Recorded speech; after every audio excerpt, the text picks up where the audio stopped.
É sempre bom estarmos juntos aqui no programa com a Mãe Aparecida, no quadro Igreja em Comunhão, em mais um dia da 59ª Assembleia Geral dos Bispos do Brasil. Hoje nós recebemos Dom Guilherme Verlang, bispo de Lages, ele quem foi eleito também pela CNBB como presidente do Grupo de Trabalho do Pacto pela Vida e pelo Brasil. Conversa conosco nessa noite, nessa Assembleia que acontece novamente aqui em Aparecida de maneira presencial. Dom Guilherme, primeiramente, uma boa noite para o senhor. Seja muito bem-vindo aqui ao programa com a Mãe Aparecida.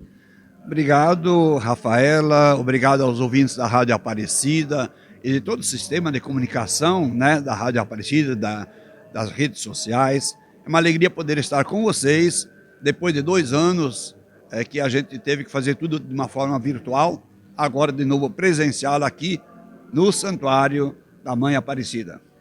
Dom Guilherme, o virtual ele foi uma alternativa devido à pandemia que aconteceu. Ele não vai deixar de ser uma alternativa, mas é sempre bom essa presença, sempre bom os bispos estarem juntos para as discussões, né, que vão caminhar as diretrizes da igreja no Brasil? Com certeza, a parte virtual é um ganho. É um ganho de comunicação, de rapidez.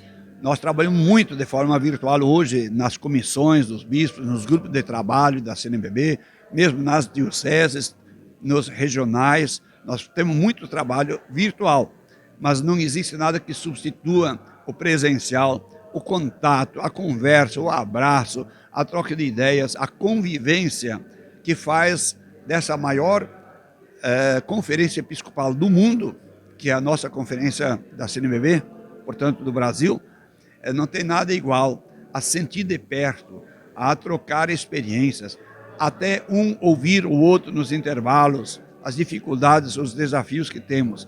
Por isso, poder voltar a fazer a Assembleia de forma presencial é muito importante, dá novo ânimo, dá novo dinamismo para a nossa igreja no Brasil. O senhor que foi eleito como presidente desse grupo de trabalho, Pacto pela Vida pelo Brasil, esteve diante dos principais desafios que a pandemia nos impôs. Esse grupo, ele ainda está atuante? Como foi mesmo esse trabalho tão árduo durante esse período mais crítico da pandemia? É nós, o grupo de trabalho interno da CNBB, que são 6 entidades, e essas entidades têm a liberdade de refletir internamente as situações críticas do Brasil, especialmente do nosso povo brasileiro, e assim nós, enquanto CNBB, temos internamente, nomeado pelo Conselho Permanente, pela presidência da CNBB, são 5 bispos das 5 grandes regiões do Brasil. E dentre esses, já pela experiência que eu tenho de ter sido 8 anos presidente das pastorais sociais e mais alguns anos dentro do Conselho de Bispos das questões sociais, então me colocaram como presidente, mas ninguém faz nada sozinho.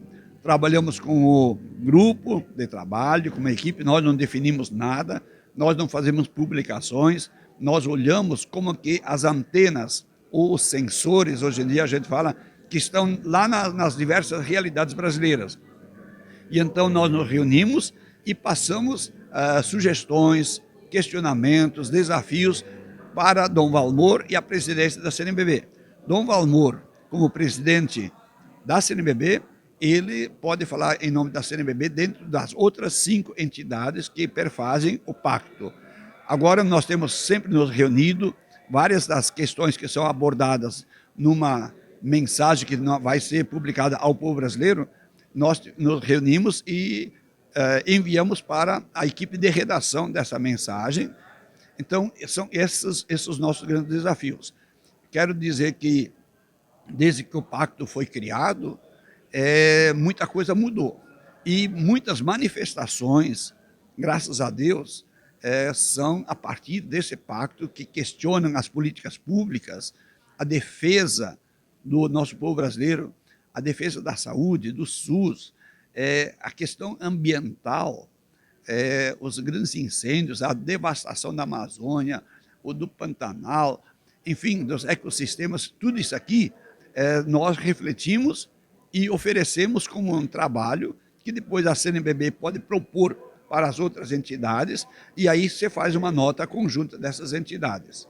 Dom Guilherme, muito importante também a gente falar nesse período que nós estamos vivendo. O senhor destacou várias questões que são importantíssimas, né, para um próximo presidente da República, para um próximo governador dos estados. É de extrema importância que a gente pense nesse período que estamos vivendo, que o Pacto pela Vida traz também de orientação aos nossos eleitores brasileiros. Nossa missão é essa, né? Porque nós precisamos pensar mais, não só políticas de governo, políticas públicas de governo, mas políticas públicas de Estado. As políticas, se você acompanhar, os nossos ouvintes acompanharem e escutarem as propostas dos nossos candidatos à presidência da República, ou de senadores, deputados, parece que está tudo mil maravilhas. Não é possível dizer que o Brasil está bem, enquanto nós temos mais de 60 milhões de brasileiros em insegurança alimentar e mais de 30 a 35 milhões que passam fome todos os dias. Entre passar fome e insegurança alimentar, há uma diferença. A fome não pode esperar. Ela está todos os dias para mais de 30 milhões de brasileiros. A insegurança alimentar, hoje você tem, mas com o salário que você tem, você não sabe se você vai ter amanhã, né? E nós precisamos abordar essas questões, debater essas questões, e a política pública de Estado, ela é toda fundamentada na Constituição. Mas os que nós temos ouvido até agora, nos debates políticos, nas entrevistas, na propaganda eleitoral, parece que o Brasil é só para 4 anos. Não é assim. Então, alguém em política de governo, ele pensa naqueles 4 anos. E aí não acontece nada.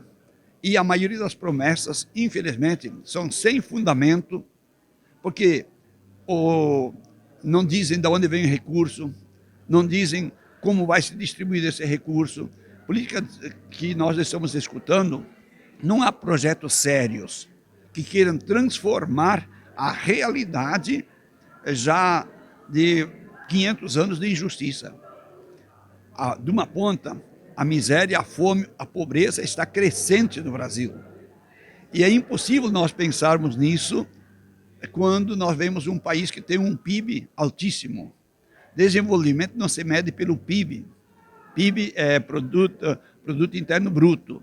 Não é pela quantia de milhões ou bilhões de reais ou de reserva cambial que o Brasil tem, que significa desenvolvimento. Desenvolvimento é qualidade de vida dos cidadãos. Não adianta você ter muito dinheiro, ter um PIB altíssimo, estamos entre os 10 mais ricos do mundo e estamos na outra ponta entre o povo mais pobre do mundo. Então, há coisas erradas e nós precisamos, como cidadãos e cidadãs, nos empenhar nisso. Dom Guilherme, mais uma vez, muito obrigada pelo senhor conversar conosco nessa noite, trazer essas questões tão importantes para o povo brasileiro, para quem nos acompanha pela Rádio Aparecida. Eu que agradeço a Rádio Aparecida, agradeço vocês, equipe de trabalho, de reportagens, de locução, porque realmente a Rádio Aparecida, desde a sua fundação, é a que leva a grande mensagem da igreja para o Brasil. Eu lembro desde o Padre Vitor, que meu pai não tinha rádio, mas quando eu ia na casa do vovô, aquilo era sagrado, quando os ponteiros apontam para o infinito.